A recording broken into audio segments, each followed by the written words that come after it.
Salam dan bahagia. Perkenalkan, nama saya Haji Rahma Adli dengan NIM 2019 012101. Di sini saya akan menjelaskan mengenai mesin milling. Mesin milling adalah suatu mesin perkakas yang menghasilkan sebuah bidang datar di mana pisau berputar dan benda bergerak melakukan langkah pemakanan. Prinsip kerja mesin milling: tenaga untuk pemotongan berasal dari energi listrik yang diubah menjadi gerak utama oleh sebuah motor listrik. Selanjutnya, gerakan utama tersebut akan diteruskan melalui suatu transmisi untuk menghasilkan gerakan putar pada spindle mesin milling. Bagian-bagian mesin milling beserta fungsinya. 1. Base atau alat mesin memiliki fungsi bagian ini yaitu sebagai pondasi atas mesin milling. Selain itu juga berfungsi untuk tempat pembuangan coolant yang tidak dipergunakan lagi. 2. Badan atau kolom mesin memiliki fungsi sebagai gerak turun naiknya lutut yang membawa meja dan saddle. 3. Lutut atau gene memiliki fungsi sebagai tempat dua buah alur. Yang pertama terletak berpasangan dengan saddle, yang kedua terletak berpasangan dengan kolom atau badan mesin. Lutut dapat digerakkan, namun arah gerakan harus vertikal. Pada lutut terdapat beberapa roda yang berfungsi untuk mengatur suatu gerakan secara otomatis. 4. Saddle. Saddle terletak di antara meja mesin dan lutut atau gene. Saddle bisa digerakkan melintang dan hampir mendekati bagian kolom mesin. 5. Meja mesin memiliki fungsi untuk mengikat benda selama proses pengefryshan. 6. Lengan atau arm. Lengan berada di bagian atas dari kolom mesin, baik pada mesin fries yang universal maupun horizontal. Pada bagian bawah terdapat alur dengan bentuk ekor burung di ujungnya. Alur tersebut berpasangan dengan spindle. Ujung lain dari lengan berfungsi sebagai tempat pendukung untuk arbor yang juga mempunyai alur dengan ekor burung. Spindle memiliki fungsi menahan alat potong dari mesin ini, sekaligus sebagai tempat untuk arbor pada mesin milling horizontal. 8. Arbor memiliki fungsi untuk asistensi atas spindle. Arbor juga dapat digunakan untuk memegang alat potong atau pisau fries. 9. Pendukung arbor memiliki fungsi sebagai pendukung arbor supaya dapat bergerak dengan stabil. 10. Milling head memiliki fungsi sebagai tempat dari motor penggerak, spindle, dan beberapa mekanisme pengendali mesin lainnya. 11. Ram memiliki fungsi sebagai bagian pada lengan yang menjorok untuk mesin fries jenis vertikal di ujung, dan ini mempunyai hubungan langsung dengan kolom mesin, sementara ujung lainnya terhubung dengan milling head. 12. Motor penggerak memiliki fungsi untuk mengubah energi listrik ke dalam energi mekanik atau gerak. 13.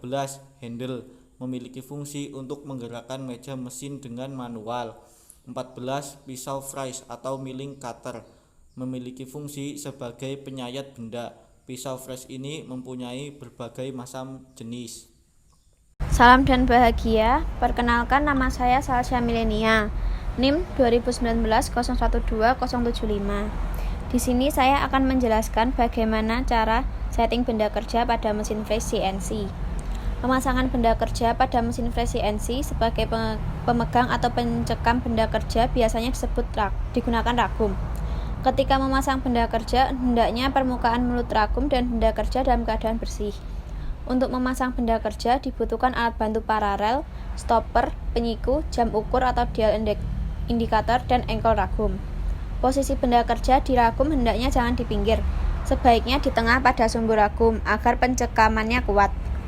Permukaan benda kerja yang menonjol jangan terlalu tinggi agar benda kerja tidak ikut bergetar. Salam dan bahagia. Perkenalkan, nama saya Haji Rahma Adli dengan NIM 2019 012101. Di sini saya akan menjelaskan mengenai dial gauge. Dial gauge juga dikenal dengan nama lain dial indikator.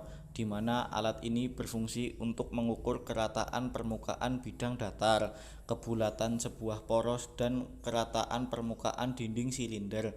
Alat ini juga merupakan alat ukur dengan skala pengukuran yang sangat kecil.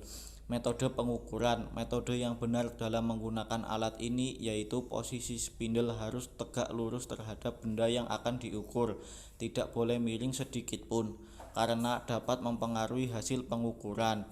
Cara menggunakan atau mengukur. Pasang kontak poin pada dial indikator. Pasang dial indikator pada standnya. Tempelkan kontak poin pada benda kerja yang akan diukur. Kendorkan skru pengikat pada skala dan posisikan angka 0 sejajar dengan jarum penunjuk, lalu kencangkan lagi skru pengikat. Gerakan benda kerja sesuai kebutuhan. Baca nilai penyimpangan jarum penunjuk pada skala. Untuk mendapatkan hasil yang benar, harus diketahui ketelitian skala pada dial tersebut. Perkenalkan, dengan saya Satrio Adi Nugroho dari kelas Teknik Industri C. Di sini akan saya jelaskan tentang setting cutter. Untuk melaksanakan berbagai operasi pengerjaan benda kerja pada mesin fresh digunakan suatu alat potong yang sering disebut sebagai pisau fresh atau milling cutter. Tidak seperti pahat pada mesin bubut atau mesin scrap yang memiliki satu mata pemotong, pisau fresh pada umumnya memiliki mata pemotong jamak. Umumnya pisau fresh mempunyai lebih dari satu galur atau flute dengan bentuk helix. Bagian sepanjang tepi galur yang tajam disebut sebagai gigi, di mana gigi pisau fresh ini merupakan bagian memotong atau menyayat benda kerja yang di fresh, dan bram atau tatal hasil penyayatan akan keluar dari pisau fresh melalui galur. Pisau fresh biasanya mempunyai satu gigi atau lebih, di mana pisau fresh yang memiliki 2 atau 3 atau 4 gigi sekalipun merupakan pisau fresh yang banyak digunakan. Pisau fresh dengan gigi lebih banyak akan menyayat benda kerja lebih cepat dibandingkan pisau fresh dengan gigi lebih sedikit. Bentuk galur atau flute pisau fresh biasanya dibuat berbentuk helix, karena jika galur pisau fresh dibentuk lurus, maka ketika pisau fresh digunakan untuk menyayat benda kerja pada satu saat seluruh panjang gigi akan menumpuk benda kerja. Hal ini akan mengakibatkan terjadinya getaran, memperkecil ketelitian pengepresan, dan permukaan hasil penyayatan yang kasar. Oleh karena itu, dengan membuat galur pisau fresh berbentuk helix akan membuat gigi pisau fresh menyayat benda kerja secara bertahap, sehingga memperkecil getaran dan meningkatkan ketelitian. Pisau fresh umumnya berbentuk bulat panjang atau bulat pipih, yang di sekelilingnya terdapat gigi-gigi pemotong. Diameter pisau fresh diukur antara puncak gigi pemotong yang satu dengan yang lainnya, yang letaknya berseberangan. Tebal atau lebar pisau fresh diukur pada permukaan yang sejajar dengan sumbu pisau fresh. Ukuran pisau fresh biasanya dicantumkan pada bagian mukanya yang menunjukkan ukuran diameter pisau, tebal pisau, dan diameter lubangnya. Lubang pisau fresh dibuat dengan ketelitian yang tinggi sehingga bisa masuk dengan pas pada arbor mesin fresh. Pada lubang pisau fresh ini terdapat alur pasak sebagai tempat kedudukan pasak, sehingga pisau fresh akan terikat dengan kuat pada arbor. Selain pisau fresh yang berlubang, ada juga pisau fresh yang memiliki tangkai, seperti pisau fresh ujung atau end mill, pisau fresh alur T, dan lain-lain. Pemakaiannya, pisau fresh bertangkai ini dipasang dengan menggunakan peralatan pemegang atau penjepit pisau fresh seperti cekam kolet ataupun tool holder.